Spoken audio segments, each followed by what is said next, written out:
Thank you, Mayor. I really appreciate the opportunity to make some closing remarks here at my very last meeting. I ran for office 4 years ago for a number of reasons.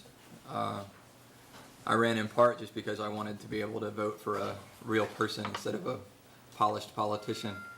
I ran because I wanted to get things done with a heart full of hope and energy and fresh ideas, and just eager to get to work and make a difference.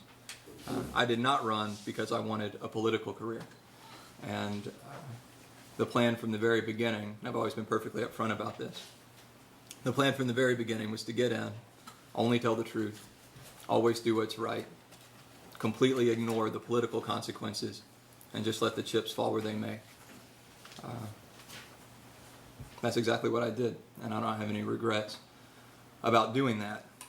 I knew that wasn't a recipe for lasting political success, and that was still an easy choice to make, because life is simply too short and too precious to compromise my values and turn a blind eye to some of the things I saw in order to win re-election.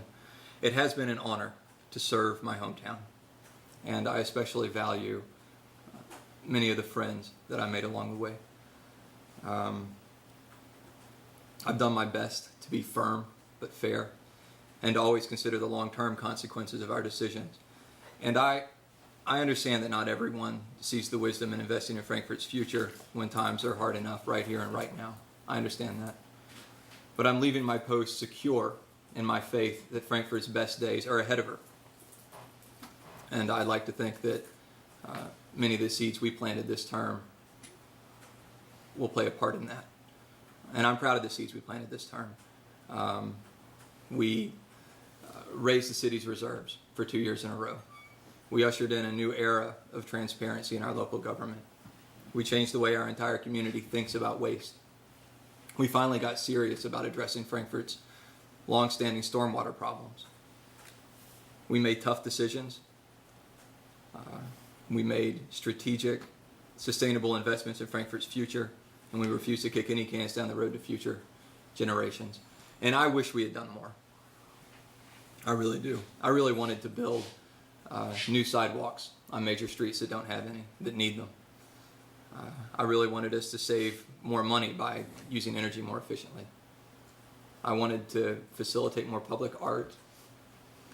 I wanted to do a lot of things that I never got around to because I got stuck on my efforts to bring more accountability and transparency to City Hall. And I realized that I've earned a reputation as a firebrand over the last few years, and that I've even burned people in this room. We've butted heads, Mayor, but I hope you understand that I don't take it personally, and I hope you don't either. For what it's worth, despite my serious objections to some of the actions and inactions that I've seen here, I don't harbor any personal feelings against any of the city officials who I tried to hold to account. I recognize that we all have our reasons for doing the things we've done, and I expect that we all believe in our own reasons. We're all human, and that's part of the problem, because it's hard to hold people accountable when you know them personally, and when you understand the consequences to their lives.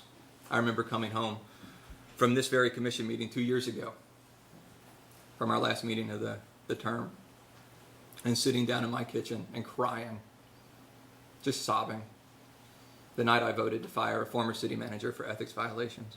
And I know we did the right thing, and I'd do it again, but I still cried for hurting his family and for hurting his heart as a father. My point is that I take the personal consequences of our decisions very seriously. But I also take our responsibility to the public trust even more seriously. And I've spent my political career, some people would even say I've thrown it away, trying to wake people up and shine a light on some of the things that happen here in City Hall. How do I put this nicely? City Hall is full of good people. Good people. who justify and turn a blind eye to staggering acts of corruption. I believe that our system is crooked, and there are very few people who are willing to do anything about it, because those of us who do stand up and speak out are targeted and silenced, while higher-ranking city officials are allowed to get away with acts ranging from abuses of power to whistleblower harassment to witness intimidation, to covering up fraud, to just plain classic old-fashioned dishonesty.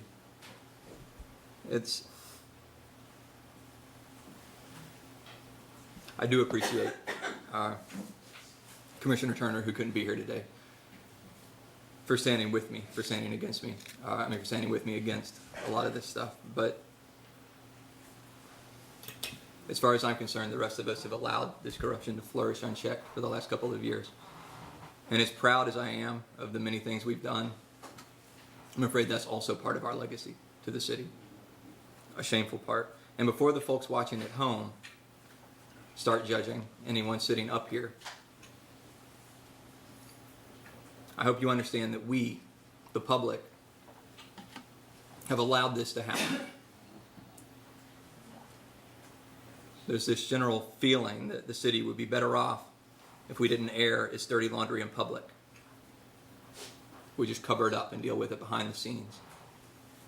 And nobody wants to hear about this stuff. I recognize that what I'm saying is distasteful. I think the entire subject is distasteful.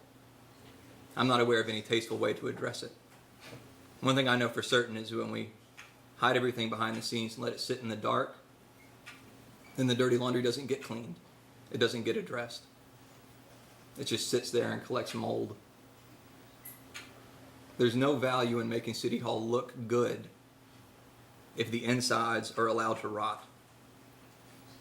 And we all, as a society, fail to hold candidates accountable when they mislead us. And so it should be no surprise that our representatives are also willing to turn a blind eye to similar abuses within our local government. A democracy reflects the values of its constituents, for better or for worse. And so I ask you, the folks sitting at home and watching this right now, I ask you, what does the state of City Hall say about us as a city? What does it say about us as a community?